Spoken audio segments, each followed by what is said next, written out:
Hello students, good morning to all of you, and this is Vijay Singh, and I'm going to discuss with you the continuous series of computation of income, profit and gains from business and profession. This is a lecture 6, or it is known as part 6 of that unit 3rd of that topic. तो basically यहाँ पर हम discuss करेंगे continuation में.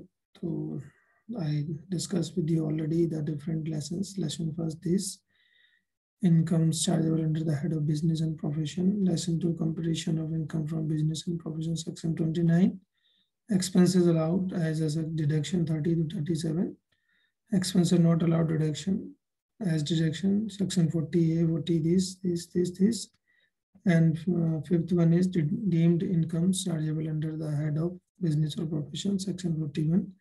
Maintenance of account or profession, section 44AA, ये आपको discuss किया. Now today I am going to discuss the part 6, compulsory audit of accounts for persons carrying on business or profession, section 44AB. इसको हम देखेंगे क्या होता है. तो ये आप देखेंगे compulsory audit of accounts for persons carrying on a business or profession, section 44AB में ये आता है कि कोई भी जो पर्सन है अगर बिजनेस करता है या प्रोफेशनल है, ठीक है, तो उसको अपने जितने भी अकाउंट्स वो प्रिपेयर करेगा, उन अकाउंट्स को आपको प्रिपेयर करने के साथ साथ ऑडिट कराना भी कंपलसरी होगा. अब इसमें हम कैटेगरी देखेंगे. डिफरेंट टैक्स पेयर्स हैं, अलग अलग कैटेगरीज है, जैसे person carrying on a business, person carrying on a profession, persons covered under section 44AE, 44BB or 44BBB, a person covered under section 44ADA, person cover under section 44AD subsection 4. तो ऐसे बहुत सारे persons हैं जो या business and professions में होते हैं लोग, जिनको ये जो ऑडिट है वो कराना होता है. अब डिफरेंट टैक्स पेयर की हम बात करेंगे when they are covered by provision of compulsory audit under section 44AB में. ये लोग कब कवर्ड होते हैं, ठीक है, कब इनको ऑडिट कराना जरूरी होता है, अदरवाइज नहीं होता है. तो जैसे कि हम कह रहे हैं person carrying on a business, एक व्यक्ति जो बिजनेस कैरी करता है, तो if the total sales, turnover और gross received in business for the previous year relevant to the assessment year exceeding और एक्सीड्स ऑफ ₹1 करोड़, ठीक है. अगर कोई पर्सन है जिसका बिजनेस है और वो बिजनेस करने में उसका टर्नओवर या सेल या ग्रोस रिसीव्ड इन बिजनेस उसकी जो है वो प्रीवियस ईयर में या रिलेवेंट ईयर में जो है कम से कम 1 करोड़ रुपए हो या उससे ज्यादा हो, 1 करोड़ या एक्सीडिंग, इसमें लिखा है एक्सीड्स और एक्सीड्स ₹1 करोड़, ठीक है. 1 करोड़ 1 रुपीज या इस 1 करोड़ से ऊपर जो भी अगर उसकी इनकम होती है, तो that means he is covered under the provision of compulsory audit under section 44AB. फिर उसको अपना जो बिजनेस का ऑडिट है इनकम का वो कंपलसरीली कराना पड़ेगा, ठीक है.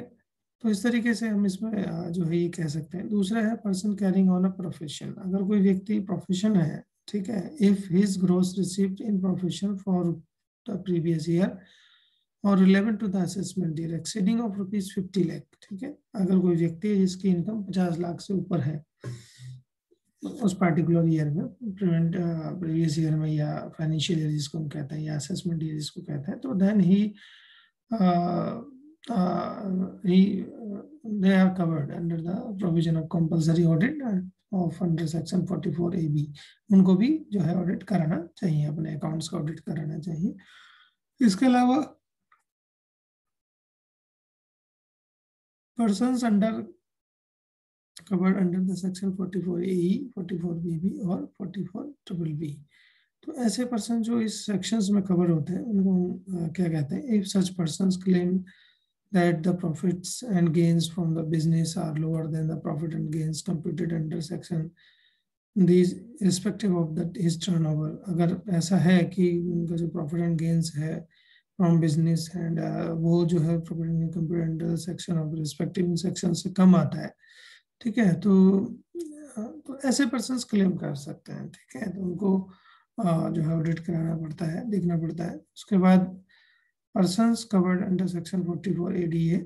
If such person claim that the profit and gains from the profession is lower than the profit and gains computed in accordance with the provision of section 44AD, if his income exceeds the maximum amount is not chargeable to tax, ठीक है. अगर वो उनकी income exceeds करती है maximum amount से which is not chargeable to tax, जो chargeable नहीं है, ठीक है, तो उसके ऊपर जाएंगे तो उनको ऑडिट करना पड़ेगा, उसके नीचे रहेंगे तो कोई दिक्कत नहीं है, ठीक है। इसी टाइप से यहाँ पर भी है। Person cover under section 44 AD, जब सेक्शन 4 में भी यही होगा, person carrying a business is covered by provision of section 44 AD and his income exceeds in the maximum amount which is not chargeable to tax in any previous years etc. तो यहाँ पर ये चीजें आपको देखनी पड़ेंगी। तो जो चार्जेबल टू टैक्स है तो इनको भी हमें चेक करना पड़ता है, और कितने तरह की इनकम है वो हमें चेक करनी पड़ती है।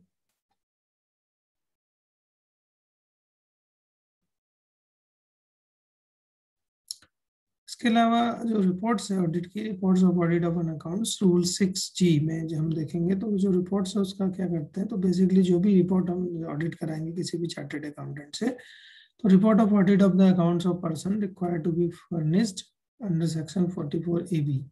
इसको हमें क्या करना है, इसका सेक्शन 44 AB में, in the case of persons who carries on business और profession and who is required by or under any other law to get his account audited, be in form number 3CA, ठीक है, उसको form 3CA भर के उसको record provisions को, business या profession है तो उसको उस 3CA को भर के उसको देना पड़ेगा, ठीक है। Then in case of person who carries on business or profession but not being a person referred to in clause A, जो क्लॉज ए में नहीं दिया गया तो इन फॉर्म 3CB उसको भरना पड़ेगा, ठीक है। उसके अलावा further particulars which are required to be furnished under section 44 AB shall, है ना, जो भी उसको 44 AB इस पर अप्लाई नहीं होता है। Then in case of persons carrying on business और प्रोफेशन बी ना 40 3CD जो है उसको फिर जो डॉक्यूमेंट्स है उसको फिलअप करके उसको रिपोर्ट को जमा करना होता है। तो ये जो रिपोर्ट्स हैं वो सब ऑडिट या टैक्स डिपार्टमेंट को आपको देनी होती है after your completion of the audits. Let's take an example like whether in following cases tax audit under section 44 AB is applicable or not. Mr. X is CS in the services, salary is 65 lakhs. Mr. X is a CS in practices, his gross receipt is 50 lakhs. Mr. X is a CS in practice, his gross receipt is 60 lakhs. X is carrying chemical business and his turnover is 90 lakhs. Mr. X in chemical turnover 70 lakhs and plastic business 40 lakhs। तो दो अलग अलग तरह के business है। अब first वाले देखते हैं सेक्शन 44 AB नॉट एप्लीकेबल, क्यों? Because a person not carrying out a business और प्रोफेशन। तो यहाँ पे कुछ क्लियर नहीं है। मिस्टर एक्स है CS, ठीक है, तो CS इन सर्विस है, तो क्या है कि सैलरी जो है उसकी 65 लाख है, तो बिजनेस है या प्रोफेशन है ये क्लियर नहीं है। फिर दूसरे में एक्स है CS इन प्रैक्टिस, ठीक है, वो CS है प्रैक्टिसेस में, his gross receipts is this. तो section AB 44 AB not applicable as profession receipt does not exceed of ₹50 lakh. तो 50 लाख है लेकिन उससे एक्सीड नहीं कर रहा है, ठीक है, प्रैक्टिस में है। Section 44 AB applicable as professional receipt does not exceed of ₹50 lakh, ठीक है। तो अगर वो 50 लाख से एक्सीड नहीं करेगा तो जो रिसीप्ट है उसकी नहीं आती है। उसके अलावा carrying of chemical business turnover is 90 lakh. Section 44 AB not applicable as business history does not exceed of ₹1 crore. यहाँ आप देख रहे हैं 1 करोड़ से ऊपर नहीं है।